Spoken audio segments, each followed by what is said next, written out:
हज बलम रहूर से हो कि कैसे में आई बलम रहूर से कि आवत में डर लागेला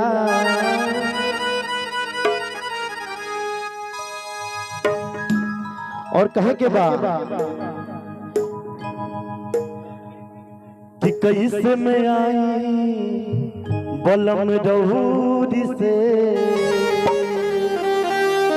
आवत में डर लागेला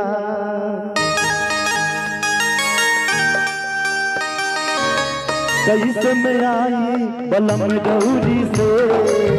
कैसे में आई बलम रहूर से आवत में डर लागेला कैसे के आई बलम रहूर से आवे में डर लागेला लागेला डर लागेला डर लागेला कैसे में आई बलम रहूर से कैसे में आई बलम रहूर से आवत में डर लागेला कैसे में आई बलम रहूर से आवत में डर लागेला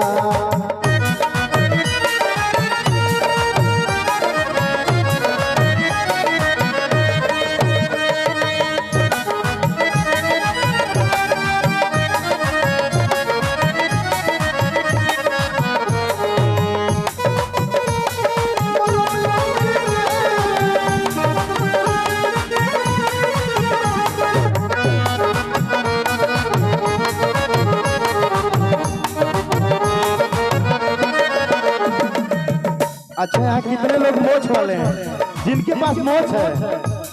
लगभग बहुत लोग के पास यहाँ मोछ है। आपके लिए कहना विनोद भैया, मछिया करे तू नगाल में करे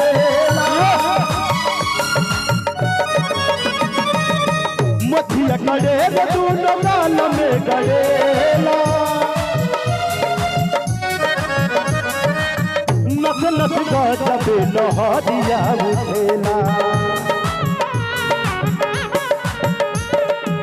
पिया है बिनो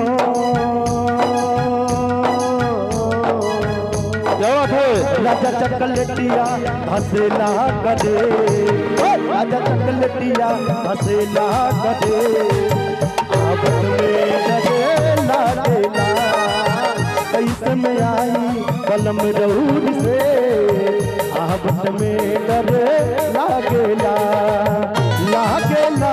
डर लागेला डर लागेला कैसे में आई बलम रहूर से आवत में डर लागेला कैसे में आई बलम रहूर से आवत में